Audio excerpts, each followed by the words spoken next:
Hello guys, welcome to our YouTube channel study with M. आज मैं आप सभी के लिए काफ़ी इंपॉर्टेंट वीडियो लेके आई हूँ। तो देखिए, आपके आगामी उत्तराखंड पुलिस के एग्ज़ाम के रिगार्डिंग हमारे द्वारा Uttarakhand police special mock series start की गई है, जिसका पार्ट 27 आज मैं आप सभी के लिए लेके आई हूँ। और ये सीरीज़ आपके अदर उत्तराखंड एग्ज़ाम के लिए भी इम्पॉर्टेंट रहेगी, तो आप सभी लोग हमारी इस सीरीज़ में स्टार्टिंग से लेकर एंड तक बने रहें। आज की इस क्लास में आप सभी को टॉप 20 मोस्ट इंपॉर्टेंट क्वेश्चंस दिए जाएंगे और क्वेश्चन से रिलेटेड जितने भी इंपॉर्टेंट पॉइंट्स हैं वो भी आपको इसी क्लास में ही बताए जाएंगे। तो आप चाहें तो इन पॉइंट्स को नोट डाउन कर सकते हैं। काफ़ी महत्वपूर्ण पॉइंट्स रहते हैं ये आपके आगामी एग्जाम के लिए। और इस मॉक सीरीज में हमारे द्वारा करंट के क्वेश्चंस भी इंक्लूड किए गए हैं, ताकि करंट अफेयर्स भी आपके इसी मॉक सीरीज से ही कवर हो जाएं। साथ ही साथ जीके जीएस और उत्तराखंड के क्वेश्चन इस मॉक सीरीज में मेंशन किए गए हैं। तो काफ़ी महत्वपूर्ण ये मॉक सीरीज है आपके आगामी उत्तराखंड पुलिस के एग्जाम के लिए। और डेली ये मॉक सीरीज रात को 8 बजे स्टडी विद एम के द्वारा आप सभी को प्रोवाइड कराया जा रहा है। तो आप डेली इस मॉक सीरीज को फॉलो कर सकते हैं। तो चलिए, आज के इस मॉक सीरीज को हम स्टार्ट करते हैं। स्टार्ट करने से पहले जिन लोगों ने अभी तक हमारे YouTube channel study with M को सब्सक्राइब नहीं किया है, वो सब्सक्राइब कर लें। साथ ही साथ बगल में जो बेल आइकन दिख रहा है, इसे भी प्रेस कर लें, ताकि हम कोई भी वीडियो डालते हैं तो उसका नोटिफिकेशन आपके पास जल्द से जल्द पहुँच जाए। आप सभी लोग हमारे टेलीग्राम चैनल को भी ज्वाइन कर सकते हैं। अराउंड 6.7 के यहाँ पे ग्रुप मेंबर्स हो चुके हैं। सुबह 10 बजे और शाम 8 बजे यहाँ पे क्विज का आयोजन भी कराया जाता है। इसके अलावा अदर इम्पॉर्टेंट अपडेट्स पीडीएफ्स यहीं पे शेयर की जाती हैं। लिंक आपको उसका डिस्क्रिप्शन बॉक्स में मिल जाएगा। बढ़ते हैं आज की वीडियो की ओर।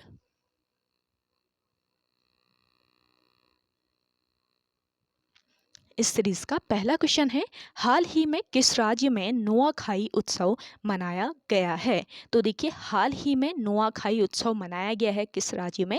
ओडिशा राज्य में। ऑप्शन फर्स्ट इस क्वेश्चन का करेक्ट आंसर है। देखिए, गणेश चतुर्थी के अगले दिन भाद्रपद महीने में चंद्र पखवाड़े की पंचमी तिथि यानी गुरुवार 1 सितंबर के दिन पश्चिमी ओडिशा का सामूहिक कृषि उत्सव व लोक पर्व नुआखाई मनाया गया। देखिए, नुआखाई उत्सव जो है ये एक कृषि उत्सव है, ये भी आप ध्यान रखेंगे, काफ़ी महत्वपूर्ण ये पॉइंट है। और नुआखाई उत्सव के दिन नए कटे धान का चावल प्रत्येक क्षेत्र के कुल देवी देवताओं को एक निर्धारित शुभ लग्न में अर्पित किया जाता है। अगला क्वेश्चन देखिएगा, हाल ही में किसे लद्दाख के सर्वोच्च नागरिक सम्मान से सम्मानित किया गया है? तो देखिए, हाल ही में लद्दाख के सर्वोच्च नागरिक सम्मान से सम्मानित किया गया है किसे? दलाई लामा को। ऑप्शन फर्स्ट यहाँ पे आपका राइट आंसर है। देखिए, दलाई लामा जो है ये तिब्बती आध्यात्मिक गुरु हैं। तो तिब्बती आध्यात्मिक गुरु दलाई लामा को मानवता की सेवा के क्षेत्र में उनके अपने योगदान के लिए लद्दाख का सर्वोच्च नागरिक सम्मान डी पाल RN जिम डस्टन पुरस्कार से सम्मानित किया गया है। और यह 6वां, कौन से नंबर का? 6वें नंबर का डी पाल RN जिम डस्टन अवार्ड था। और देखिए, लद्दाख स्वायत्त पहाड़ी विकास परिषद लेह द्वारा दलाई लामा को यह पुरस्कार प्रदान किया गया है। लद्दाख स्वायत्त पहाड़ी विकास परिषद के स्थापना दिवस के मौके पर सिंधु घाट पर तिब्बती आध्यात्मिक गुरु को डी पाल RN जिम डस्टन पुरस्कार से सम्मानित किया गया। और दलाई लामा देखिए 15 जुलाई 2022 से लद्दाख यात्रा पर हैं। और इस अवसर पर उन्होंने इस क्षेत्र के सांप्रदायिक सद्भाव बनाए रखने पर जोर दिया है और उन्हें मानवता के प्रति उनके योगदान के लिए इस पुरस्कार से सम्मानित किया गया है। अगला क्वेश्चन देखेंगे, हाल ही में पद्मश्री से सम्मानित सुशोवन बधो उपाध्यक्ष का निधन हुआ है, वे कौन थे? तो देखिए, हाल ही में पद्मश्री से सम्मानित सुशोवन बधो उपाध्यक्ष का निधन हुआ है। और वे कौन थे? ये एक डॉक्टर थे, यानी कि ऑप्शन फर्स्ट यहाँ पे आपका बिल्कुल राइट आंसर है। अगला क्वेश्चन देखें, राज्य में एकमात्र ढोल सागर के ज्ञाता हैं। तो देखिए राज्य में एकमात्र ढोल सागर के ज्ञाता कौन है? उत्तम दास। ऑप्शन सेकंड यहाँ पे आपका राइट आंसर हो जाएगा। देखिए ढोल उत्तराखंड का राज्य वाद्य यंत्र है। तो अगर आपसे पूछ लिया जाए राज्य वाद्य यंत्र क्या है, तो आपको पता रहना चाहिए ढोल जो है ये राज्य वाद्य यंत्र है। और किस कमेटी की सिफारिश पर? भंडारी कमेटी की सिफारिश पर तत्कालीन मुख्यमंत्री हरीश रावत ने वर्ष 2015 में ढोल को राज्य वाद्य यंत्र घोषित किया। तो ये ध्यान रखेंगे किस कमेटी की सिफारिश पर ढोल को राज्य वाद्य यंत्र घोषित किया गया, पूछा जा सकता है। तो कौन सी ये कमेटी थी? ये थी आपकी भंडारी कमेटी, जिसकी सिफारिश पर तत्कालीन मुख्यमंत्री हरीश रावत ने वर्ष 2015 में ढोल को राज्य वाद्य यंत्र घोषित किया। और ढोल एक प्राचीन वाद्य यंत्र है जिसको तांबे, पीतल व चांदी धातु पर बकरी की खाल लगाकर बनाया जाता है। और ढोल से लगभग 22 तरह के ताल बजाए जाते हैं। ये पॉइंट भी आपको ध्यान में रखना है। अगला क्वेश्चन देखें, रवाई क्षेत्र को टिहरी रियासत में कब शामिल किया गया? देखिए काफी महत्वपूर्ण क्वेश्चन है। रवाई क्षेत्र को टिहरी रियासत में शामिल किया गया था वर्ष 1824 ईस्वी में, यानी कि ऑप्शन फोर्थ यहाँ पे आपका राइट आंसर है। देखिए 30 मई 1930 ईस्वी की घटना रवाई क्षेत्र में हुई थी। कब हुई थी? 30 मई 1930 ईस्वी की जो घटना है ये रवाई क्षेत्र में हुई थी, जिसे तिलाड़ी कांड के नाम से जाना जाता है। और तिलाड़ी कांड को उत्तराखंड का जलियांवाला बाग हत्याकांड भी कहा जाता है। तो ये ध्यान रखेंगे। और रवाई क्षेत्र जो है इसको टिहरी रियासत में कब शामिल कर दिया गया था? वर्ष 1824 ईस्वी में। अगला क्वेश्चन देखें, विश्वनाथ मंदिर का जीर्णोद्धार किस वर्ष किया गया? काफी महत्वपूर्ण ये क्वेश्चन है। तो देखिए विश्वनाथ मंदिर जो है इसका जीर्णोद्धार किया गया था वर्ष 1857 ईस्वी में। ऑप्शन थर्ड यहाँ पे आपका करेक्ट आंसर है। देखिए विश्वनाथ मंदिर ये किस जनपद में स्थित है? उत्तरकाशी जनपद में। विश्वनाथ मंदिर उत्तरकाशी के मध्य में स्थित है। और यह मंदिर किस शैली में बनाया गया है? कत्यूरी शैली में। कत्यूरी शैली में इस मंदिर को निर्मित किया गया है। और विश्वनाथ मंदिर का जीर्णोद्धार 1857 ईस्वी में सुदर्शन शाह की पत्नी महारानी खनेती ने किया था। किसने किया था 1857 में इस मंदिर का जीर्णोद्धार? महारानी खनेती, जो कि सुदर्शन शाह की पत्नी थी। और देखिए विश्वनाथ मंदिर में त्रिशूल लेख पर, विश्वनाथ मंदिर से त्रिशूल लेख प्राप्त हुआ है, आप सभी को पता ही होगा। तो विश्वनाथ मंदिर से जो त्रिशूल लेख प्राप्त हुआ, तो इस लेख पर नागराज वंश का विवरण अंकित है। त्रिशूल लेख के अनुसार विश्वनाथ मंदिर नागवंशी राजा गणेश्वर द्वारा बनाया गया था। जो वहां से त्रिशूल लेख प्राप्त हुआ था, तो उस लेख के अनुसार विश्वनाथ मंदिर नागवंशी राजा गणेश्वर द्वारा बनाया गया। अगला क्वेश्चन देखें। अगला क्वेश्चन है आप सभी लोगों के लिए, बछेंद्री पाल को वीरांगना लक्ष्मीबाई राष्ट्रीय सम्मान कब दिया गया? देखिए बछेंद्री पाल जो हैं इन्हें वीरांगना लक्ष्मीबाई राष्ट्रीय सम्मान से सम्मानित किया गया। और किस वर्ष इन्हें सम्मानित किया गया था? वर्ष 2014 में। ऑप्शन 4 तो यहाँ पे आपका राइट आंसर है। बछेंद्री पाल भारत की पहली और विश्व की चौथी महिला एवरेस्ट आरोहण विजेता हैं। और बछेंद्री पाल ने 24 मई 1984 को एवरेस्ट का आरोहण किया था। और 1984 ईस्वी में इन्हें एक अवार्ड से सम्मानित किया गया। कौन सा ये अवार्ड था? ये था आपका पद्मश्री। तो आपसे पूछा जाए कि बछेंद्री पाल को पद्मश्री अवार्ड किस वर्ष दिया गया, तो किस वर्ष दिया गया? 1984 में ही दिया गया था। और 1984 में ही इन्होंने एवरेस्ट का आरोहण भी किया था। और वर्ष 1986 ईस्वी में इन्हें अर्जुन पुरस्कार से सम्मानित किया गया। 2014 की अगर हम बात करें तो 2014 ईस्वी में मध्य प्रदेश सरकार ने बछेंद्री पाल को वीरांगना लक्ष्मीबाई राष्ट्रीय सम्मान से सम्मानित किया था।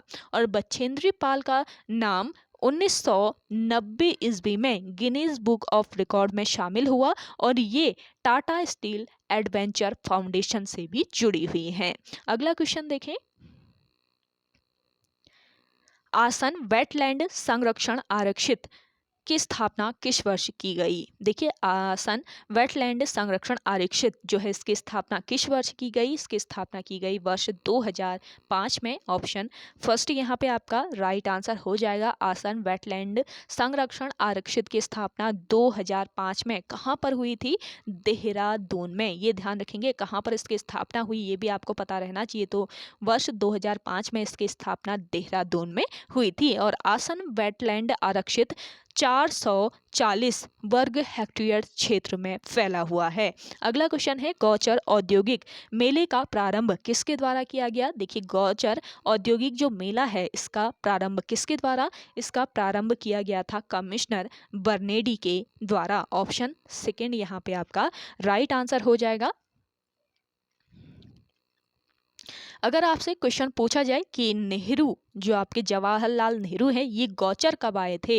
तो वर्ष 1938 ईस्वी में नेहरू जी गौचर आए थे। वर्ष 1938 में नेहरू जी गौचर आए और नेहरू जी के जन्मदिन 14 नवंबर 1993 सॉरी 43 इसको करेक्ट कर लीजिएगा।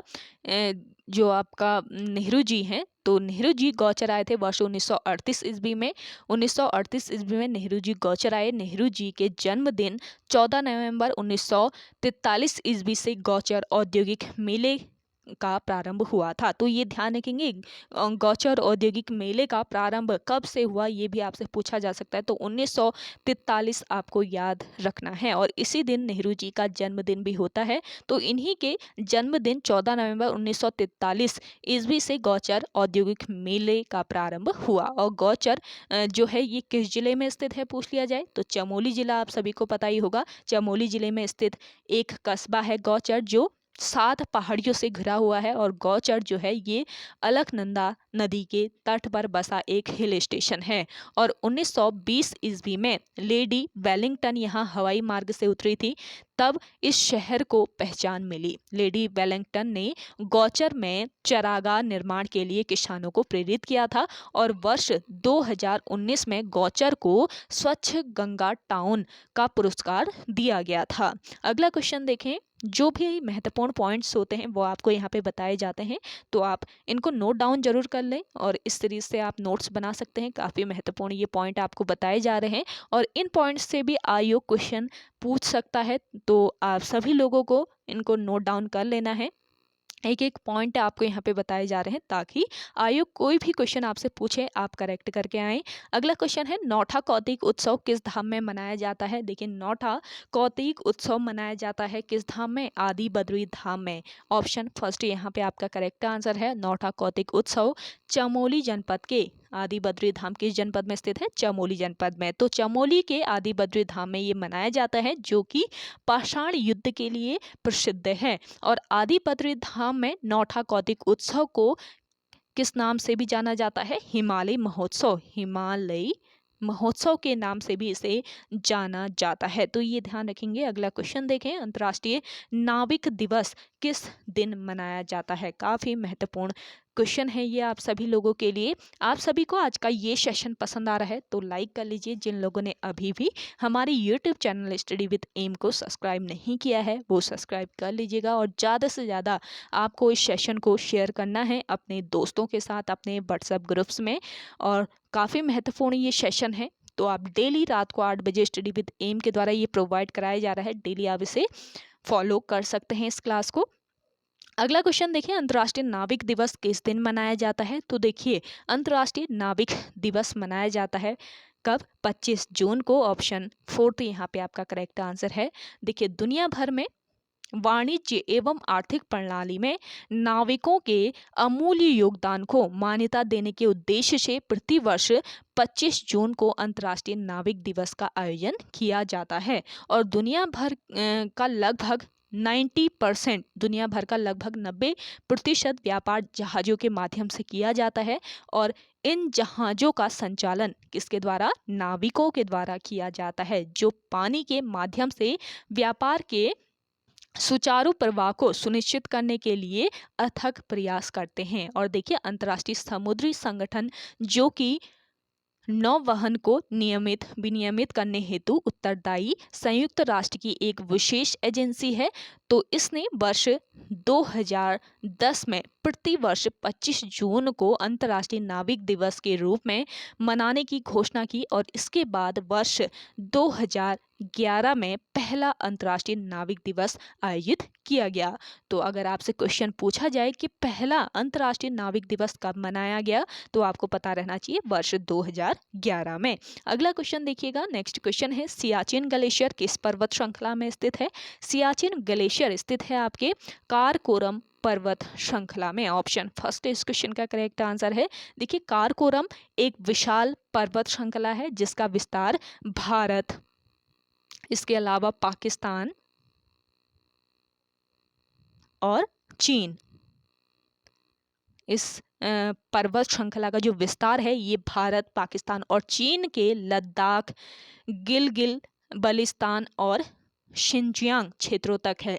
ये भारत के लद्दाख और पाकिस्तान के गिलगिल बल्तिस्तान और चीन के शिनजियांग क्षेत्र तक इसका विस्तार है और यह एशिया की विशाल पर्वत मालाओं में से एक है और यह हिमालय पर्वत माला का एक हिस्सा है। पुराणों में इस पर्वत माला का नाम क्या है पूछा जा सकता है, तो पुराणों में इस पर्वत माला का नाम कृष्णगिरी दिया गया है। पुराणों में इसका नाम क्या दिया गया है? कृष्णगिरी दिया गया है। तो ये भी आपका महत्वपूर्ण पॉइंट है। और सियाचिन ग्लेशियर की बात की जाए तो सियाचिन ग्लेशियर हिमालय की पूर्वी काराकोरम पर्वत माला में भारत पाक नियंत्रण रेखा के पास स्थित एक ग्लेशियर है और यह काराकोरम की 5 बचे ग्लेशियरों में से काराकोरम की ये 5 बड़े ग्लेशियरों में से सबसे बड़ा और ध्रुवीय क्षेत्र के बाहर विश्व का दूसरा बड़ा ग्लेशियर है। और सियाचिन ग्लेशियर पर वर्ष 1984 ईस्वी से भारत का नियंत्रण रहा है। ये ध्यान रखेंगे कब से भारत का नियंत्रण रहा इसमें पूछा जा सकता है। तो 1984 आपको याद रखना है। सियाचिन ग्लेशियर पर 1984 से भारत का नियंत्रण रहा है और भारत इसे अपने लद्दाख लेह जिले के अधीन प्रशासित करता है। तो सियाचिन ग्लेशियर जो है ये किस पर्वत श्रृंखला में स्थित है? काराकोरम पर्वत श्रृंखला। अगला क्वेश्चन देखिएगा, नर्मदा नदी का उद्गम कहाँ से होता है? नर्मदा नदी जो है ये कहाँ से निकलती है? अमरकंटक से। ऑप्शन फर्स्ट यहाँ पे आपका करेक्ट आंसर है। नर्मदा नदी जिसको रेवा के नाम से भी जाना जाता है, तो ये पॉइंट आपको नोट कर लेना है। रेवा नदी के नाम से जाने जाने वाली नदी कौन सी है पूछ लिया जाए तो नर्मदा नदी आपको याद रखना है। नर्मदा नदी जिसे रेवा के नाम से भी जाना जाता है और ये मध्य भारत की एक नदी और भारतीय उपमहाद्वीप की 5वीं सबसे लंबी नदी है और यह गोदावरी नदी और कृष्णा नदी के बाद भारत के अंदर बहने वाली तीसरी सबसे लंबी नदी है। और मध्य प्रदेश राज्य में इसका काफ़ी विशाल योगदान है। तो मध्य प्रदेश राज्य में इसके विशाल योगदान के कारण इसको क्या कहा जाता है? मध्य प्रदेश की जीवन रेखा भी कहा जाता है। तो ये आपका इम्पोर्टेंट पॉइंट है, तो आपको इसको नोट कर लेना है। आप सभी को सेशन पसंद आ रहा है तो लाइक कर लीजिए। जिन लोगों ने अभी भी इस सेशन को शेयर नहीं किया है तो जल्दी से आप सभी लोग मिलकर शेयर कर दीजिए और ऐसे ही इंटरेस्टिंग क्लासेस के लिए आप सभी को स्टडी विद एम को सब्सक्राइब कर लेना है। अगला क्वेश्चन देखिएगा, किस संविधान संशोधन के द्वारा शहरी स्थानीय शासन को संवैधानिक दर्जा दिया गया? काफ़ी महत्वपूर्ण ये क्वेश्चन है। स्थानीय स्वशासन से तो अक्सर या पंचायती राज से जो क्वेश्चन बनते हैं वो आयोग के द्वारा पूछ लिए जाते हैं, तो आपको इन क्वेश्चन को याद रखना है। और संविधान से रिलेटेड तो अक्सर पूछे ही जाते हैं क्वेश्चन, तो ये पंचायती राज का भी क्वेश्चन है आपका ये, तो इसको याद रखना है आपको। किस संविधान संशोधन के द्वारा शहरी स्थानीय शासन को संवैधानिक दर्जा दिया गया था? ये था आपका 74वां संविधान संशोधन। ऑप्शन थर्ड यहाँ पे आपका राइट आंसर है। 74वां संविधान संशोधन 1993 के तहत संविधान में एक नया भाग 9, नया भाग कौन सा था? भाग 9 और एक नई अनुसूची, जो कि कौन सी अनुसूची थी? 12वीं अनुसूची। तो 74वें संविधान संशोधन 1993 के तहत संविधान में एक नया भाग 9 और भाग 9 क पूरा है इसका नाम भाग 9 क। तो ये ध्यान रखेंगे। तो भाग 9 क और नई अनुसूची 12वीं अनुसूची जोड़कर शहरी क्षेत्रों की स्थानीय स्वशासन संस्थाओं को संवैधानिक दर्जा प्रदान किया गया। ये पॉइंट आपको ध्यान में रखना है। भाग 9 क और एक नई अनुसूची 12वीं अनुसूची जोड़कर शहरी क्षेत्रों में स्थानीय स्वशासन संस्थाओं को संवैधानिक दर्जा प्रदान किया गया है। अगला क्वेश्चन है, पाल राजवंश के सर्वप्रथम राजा कौन थे? देखिए, पाल राजवंश के जो सर्वप्रथम राजा थे ये कौन थे? ये थे गोपाल। ऑप्शन 4 इस क्वेश्चन का राइट आंसर है। पाल वंश की स्थापना बौद्ध धर्म के अनुयायी गोपाल ने की थी। पाल वंश के संस्थापक पूछ लिए जाए तो गोपाल आपको याद रखना है, और ये ही सर्वप्रथम राजा हुए पाल वंश के। और बात करें धर्मपाल की, तो धर्मपाल जो कि किसके पुत्र थे? गोपाल के ही ये पुत्र थे।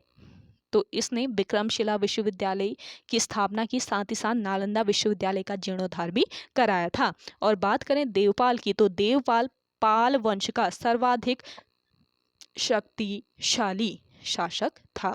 अगला क्वेश्चन देखेंगे, मुख्यमंत्री आंचल अमृत योजना की शुरुआत कब की गई? काफ़ी इंपॉर्टेंट ये क्वेश्चन है। तो मुख्यमंत्री आंचल अमृत योजना जो है इसकी शुरुआत कब की गई? 7 मार्च 2019 को, 7 मार्च 2019 को इसकी शुरुआत की गई है। ऑप्शन फर्स्ट यहाँ पे आपका करेक्ट आंसर है। मुख्यमंत्री आंचल अमृत योजना के तहत 20,000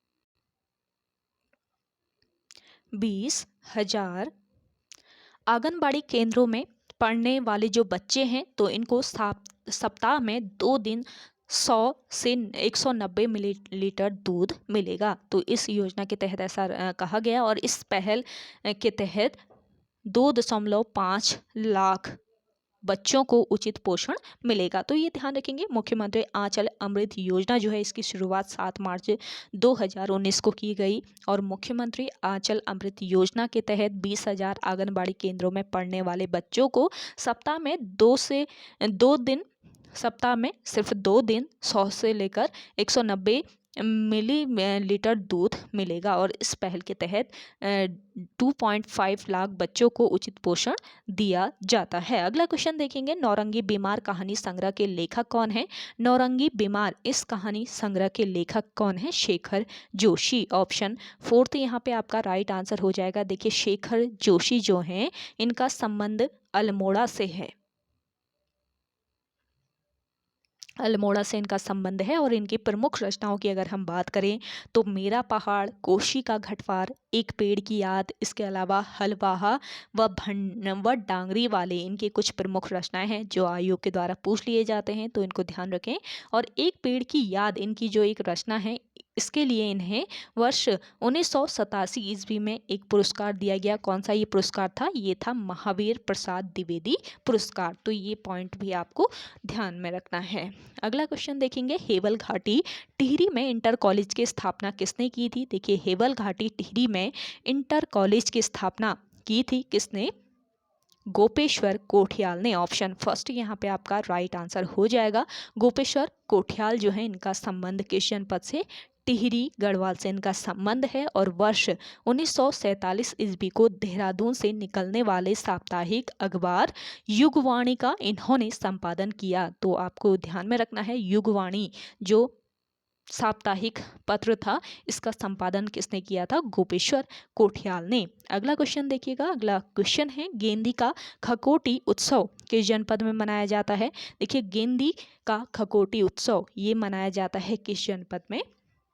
पौड़ी जनपद में। ऑप्शन थर्ड यहाँ पे आपका राइट आंसर हो जाएगा। गेंदी का खकोटी उत्सव पौड़ी में कब मनाया जाता है? बसंत पंचमी से बैसाखी तक मनाया जाता है। और यह उत्सव पांडवों से जुड़ा है। और राजा पांडु श्राद्ध तर्पण यज्ञ के समय गेंदी खेल का आयोजन करते हैं। तो कराते हैं गेंदी खेल का आयोजन किस समय? राजा पांडु के श्राद्ध तर्पण के समय जब यज्ञ होता है तो उस समय गेंदी खेल का आयोजन किया जाता है। चलिए, लास्ट क्वेश्चन है आज के सेशन का, बनकोट के ताम्रपत्र आकृतियों की खोज किस वर्ष हुई थी? देखिए, बनकोट के जो ताम्र आकृतियां हैं इनकी खोज हुई थी किस वर्ष? वर्ष 1989 ईस्वी में। यानी कि आपका ऑप्शन 4 यहाँ पे आपका करेक्ट आंसर हो जाएगा। बनकोट जो है ये किस जिले में स्थित है? तो आपको ध्यान में रखना है पिथौरागढ़ जिले में स्थित है बनकोट। पिथौरागढ़ के बनकोट से 8 ताम्र मानव आकृतियां प्राप्त हुई है और राज्य में ताम्र उपकरण बनकोट और कहाँ से? बाड़ा, दूसरा एक तो बनकोट से, दूसरा बाहद बाद स्थलों से प्राप्त हुई हैं। एक तो आपका बनकोट हो गया, दूसरा कहाँ से प्राप्त हुई है? बाहद बाद से। तो 2 स्थानों से ताम्र उपकरण प्राप्त हुए हैं राज्य में। तो ये पॉइंट भी आपको नोट कर लेना है। दूसरा देखिए, एक पॉइंट और ध्यान रखिए, बनकोट ताम्रपत्र को उत्तराखंड के राजकीय संग्रहालय में रखा गया है। तो ये आपको नोट कर लेना है, ये भी आपका महत्वपूर्ण पॉइंट है। तो ओके गाइज, आज के इस सेशन में इतना ही। आई होप आप सभी को आज का ये सेशन पसंद आया होगा। अगर आप सभी को आज का ये सेशन पसंद आता है तो इस सेशन को लाइक कीजिएगा, शेयर कीजिए, और जिन लोगों ने अभी भी हमारे YouTube channel study with M को सब्सक्राइब नहीं किया है वो सब्सक्राइब कर लीजिए। तो चलिए मिलते हैं एक नई इंटरेस्टिंग वीडियोस के साथ, तब तक के लिए धन्यवाद।